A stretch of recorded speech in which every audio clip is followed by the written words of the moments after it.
আস্তে আস্তে একটা ফোন এলো, তৃণমূলের গুন্ডা বাহিনী তারা ডায়মন্ড হারবারের কুলপি আমাদের পঞ্চায়েতের আইএসএফ এর পঞ্চায়েতের মহিলা মেম্বার তার একটা কন্যা সন্তান সহ তাকে অপহরণ করে নিয়ে গেছে। এখনো পর্যন্ত আমরা কেউ তার হদিস দিতে পারেনি। আমার কর্মীরা কুলপি থানায় অবস্থানে বসে আছে। আর এই বাদুরিয়া থেকে মাননীয় মুখ্যমন্ত্রী, আপনি পুলিশ মন্ত্রী, 12 ঘন্টা সময় দিচ্ছি, যদি আমার পঞ্চায়েতের মেম্বার যদি বাড়ি না ফিরে আসে তাহলে কালকে ডায়মন্ড হারবার কুলপি দেখবে আইএসএফ কাকে বলে আর নওশাদ সিদ্দিকী কাকে বলে। দিল্লিতে যান, এখানে নয়। বাংলায় আপনাদের কোনো প্রবলেম নেই, বাংলায় আমি আছি, মনে রাখবেন। আমি কখনো কারো জমি অধিকার করি না, আর কোর্টে অলরেডি স্টে আছে, এটা সাব জুডিস কেস, আপনারা জানেন। আমরাও কোর্টে পার্টি হয়েছি। এইটা নিয়ে আর গুলোগুলি করবেন না, গুলোগুলি করবেন না। যদি করেন সবচেয়ে বড় শত্রু আমি হব। ওয়াকফ আমাদের এখানে কোনো কোশ্চেন নেই। যদি ওয়াকফ নিয়ে আন্দোলন করতে হয় দিল্লিতে যান, এখানে নয়। বাংলায় আপনাদের কোনো প্রবলেম নেই, বাংলায় আমি আছি, মনে রাখবেন। আমি কখনো কারো বাংলা থেকে দূর হোক।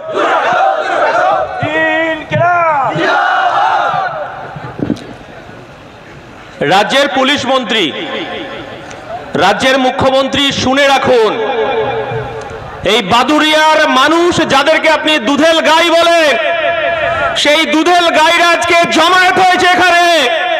আর আপনাকে বলে দিতে চাই, দিল্লিতে বিজেপি সরকার যে ওয়াকফ সংশোধনী বিল পাশ করেছে 2025, এই রাজ্যের পাড়ায় পাড়ায় গুলোগুলি হবে, পাড়ায় পাড়ায় জমায়েত হবে, পাড়ায় পাড়ায় প্রতিবাদ হবে এবং শান্তিপূর্ণভাবে সেটা আপনি দেখবেন।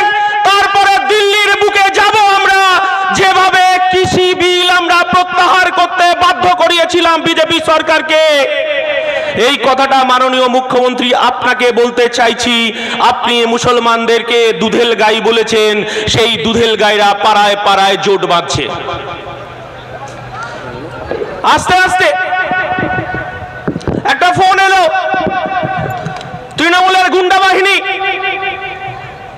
তারা ডায়মন্ড হারবারের কুলপি আমাদের পঞ্চায়েতের আইএসএফ এর পঞ্চায়েতের মহিলা মেম্বার তার একটা কন্যা সন্তান সহ তাকে অপহরণ করে নিয়ে গেছে।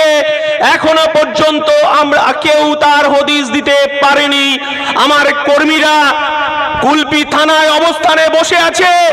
আর এই বাদুরিয়া থেকে মাননীয় মুখ্যমন্ত্রী, আপনি পুলিশ মন্ত্রী, 12 ঘন্টা সময় দিচ্ছি, যদি আমার পঞ্চায়েতের মেম্বার যদি বাড়ি না ফিরে আসে তাহলে কালকে ডায়মন্ড হারবার কুলপি দেখবে আইএসএফ কাকে বলে আর নওশাদ সিদ্দিকী কাকে বলে।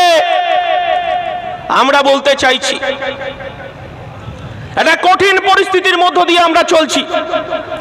আমাদেরকে প্রমাণ করতে হচ্ছে আবার স্বাধীনতা 1947 সালের পর সেদিন দেশ ভাগ হয়েছিল দ্বিজাতি তত্ত্বের মধ্য দিয়ে।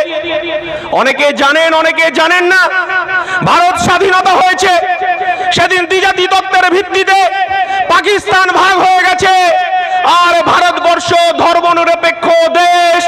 এই দেশ হিন্দু মুসলমানের দেশ, এই দেশ খ্রিস্টান, এদেশ জৈন, এদেশ আদিবাসী দলিতদের দেশ। আমার ইন্ডিয়ান সেকুলার ফ্রন্টের পৃষ্ঠপোষক বলছে, নানা ভাষা, নানা মত, নানা পরিধান, বিবিধের মাঝে দেখো মিলন মহান।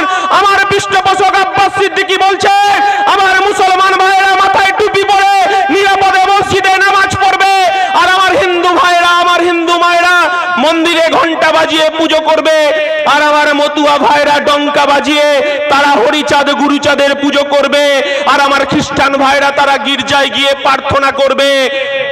এটাই আমরা ভারতবর্ষ দেখতে চাই। তাই তো আমরা ইন্ডিয়ান সেকুলার ফ্রন্ট বলছি, আমার দলের স্লোগান আমরা বলছি, মোরা এক বৃন্তে দুইটি কুসুম, হিন্দু মুসলমান, মুসলিম তার নরমণি, হিন্দু তাহার প্রাণ। এই বাদুরিয়া সাক্ষী আছে স্বাধীনতা আন্দোলনে। এই বাদুরিয়া তিতুমিরের দেশ।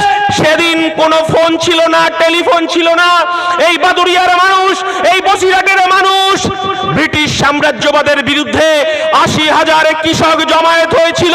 ব্রিটিশ সাম্রাজ্যবাদ পিছু হটতে বাধ্য হয়েছিল, কিন্তু ব্রিটিশদের আমরা রুখে দাঁড়াতে পারিনি, কিন্তু তিতুমিরের বংশধর এখনো এই বাদুড়িয়াতে আছে, তারা মাথা নত করবে না। তাদের বাপ জেঠাদের কবরস্থান, বাপ জেঠাদের এতিমখানা, বাপ জেঠাদের কবরস্থান, বাপ জেঠাদের মাদ্রাসা তারা রক্ষা করবে, এক বুক রক্ত দেবে। তবু আমরা এই বিল বিজেপিকে প্রত্যাহার করতে হবে। মমতা বন্দ্যোপাধ্যায়ের বুকে খুব লাগছে, বিলটা আনলো বিজেপি সরকার, পার্লামেন্টে 2 কক্ষে পাশ হয়ে গেল, আর মমতা বন্দ্যোপাধ্যায় বলছেন গুলি করতে দেব না। আরে বাবা, জানি আমরা, এই বাংলার মানুষ জানে, এই বাংলার এই বাদুড়িয়ার মানুষ জানে যে 1998 সালে আপনি বিজেপি আর